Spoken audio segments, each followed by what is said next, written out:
If you are watching this video, it means you are surely struggling in IELTS. So this video is very relevant for the students who are going to appear for the IELTS exams or who unfortunately have appeared for the IELTS exam but not able to crack IELTS reading.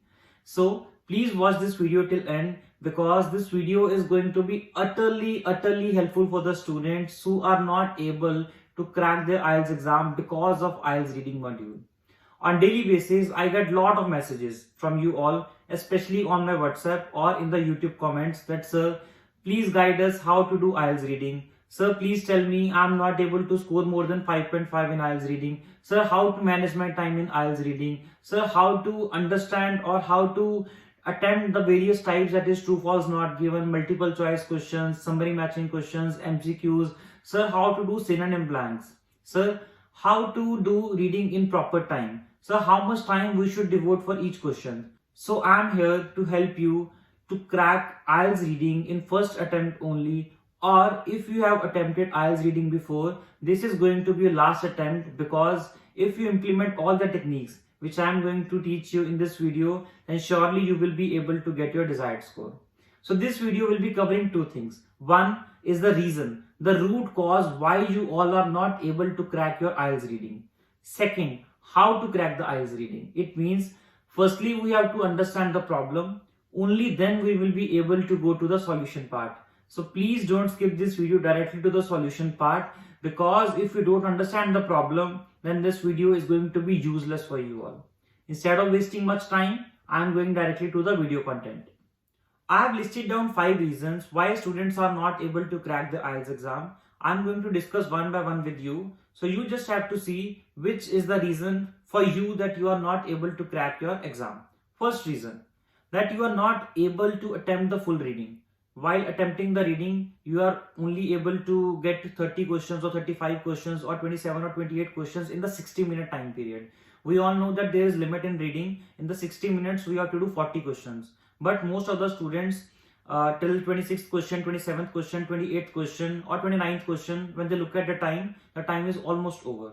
So first reason is not able to attempt the full reading. If you will not able to attempt the full reading, that means you are not going to get good score. Second reason is that first passage is comparatively easier. Second passage is also easy, but third passage is very difficult. So the accuracy in the first passage and third passage of the reading is okay, fine or good. But in the third passage, that is from question number 27 to 40 or question number 28 to 40, your accuracy of getting correct answers is very low. Third, the passage content is very boring. Sir, I got the passage that is on a tree. So a tree topic is very boring for a student, and to read that, to give answer. Some students get the topic, like for example, if any student has done commerce and he gets some science topic or topic on brain or neuro or psychology, like they will have the conception that this topic is going to be very different or very boring. So they are not able to give their full or best in the reading. So this is the third reason. Fourth is exam pressure. This is very important. Most of the students, they do good practice and they know the techniques, but in the exam they get pressurized, because when you go in the exam center, or those students who have experienced the exam pressure, they know that in the exam there is slight pressure and they are not able to handle it. Due to this also their mind goes blank, and unfortunately they are not able to get the good score. Fifth is time management. Time management means you don't know how much time you should devote on each question, or how much time you should devote on particular categories. Like if there is fill in the blanks category, so we should devote more time or less time. If there is summary matching question, list of headings, so how much time we have to give for each type, you don't know. This is also one of the reasons that you are not able to get your good score in IELTS reading. So these were the 5 things. First, that not able to attempt the full reading. Second, first 2 passages are comparatively easier, but third passage is very difficult. Third is boring passages. Fourth, exam pressure. Fifth is time management. So now you have to see which is your problem. I am moving towards the solution part. 5 solutions. If you want to list down these solutions, just pause this video, take a pen or pencil and a paper with you, or also you can take screenshots whenever I'm going to like write something on the screen or when something is going to be displayed on the screen, because these 5 tips are going to be very magical, because those students who have implemented these techniques in the exam or before the exam during their practice, they have got a very good score. First, that is, never give more than 1 minute to any question. Yes, in the reading exam we get 60 minutes for the 40 questions. Like if I break down for the each question, you get around 90 seconds, and in that most of the students sometimes they give around 3 minutes, or that is 180 seconds, 120 second. I have seen some students giving 4 to 5 minutes to one question only. This is the problematic thing. Never ever give more than a minute to any question. If you think that in a minute you are not able to get that answer, just leave that question. Just leave that. I know there might be some doubts in your mind that, sir, we have already given 1 minute to the question, our 1 minute is wasted. So now what will we do? If we will go ahead, then that 1 minute will be completely useless. Guys, if you are not able to get that answer in 1 minute, and after the 1 minute, what you will do is you will make a calculated guess and that answer is going to be very wrong. So just move. Don't think that you have wasted your time.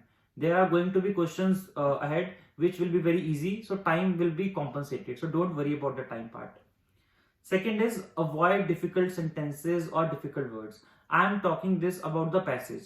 In the passage, sometimes there are very difficult words, difficult vocabulary, or difficult sentences. Mark my words, in the difficult sentences or difficult words, you will never get your answer. Answers are always in the lines that are easy to understand, that you are able to translate in your native language or the language in which you think. So make sure difficult words, difficult sentences are never going to give your right answer. Third, avoid the questions which are taking so much of your energy. I'm not talking about time. There are certain questions which take a lot of energy. Like your energy in the exam is extremely important. If you are not giving your proper energy to the exam, you will not be able to crack your paper or get the good score. If you think that this question is draining your energy, so just leave that question, move ahead. Fourth solution, that is, focus more on the question rather than the paragraph. Like whenever I teach students, either it be online or offline, I ask them how much time you are devoting on the question part. So unfortunately or sadly, they say that, sir, we read the question only once and then we go to the paragraph and we devote all the time in the paragraph finding the right answer. But students, this is not the right technique. You should focus more on question. Understanding the question is the key to get the right answer. Those students who have more clarity about the question, they get answers more easily and more correctly as compared to the students who devote more time in the paragraph. I'm not saying just to focus only on the question, but I'm saying focus more on the question rather than only focusing the maximum time on the paragraph. Because if you are able to translate that question in your native language or the language in which you think, you will have more chances of the getting right answer in a very short time. So again, I'm repeating, focus more on the question rather than the paragraph. Fifth and very important, find a right coach or a professional coach and take a professional coaching from them. Because if you are not able to score 5.5, 6 or 6.5, then how you are aiming to get 9 in reading? To understand the techniques of true false not given, match the headings, summary matching question, MCQs, you need professional coaching. That professional coach knows that what is the pain points of my student, how to tackle the queries of the students, and how to help the student in cracking his or her IELTS exam. So 5 reasons and 5 solutions in this video. I hope this video was helpful for you.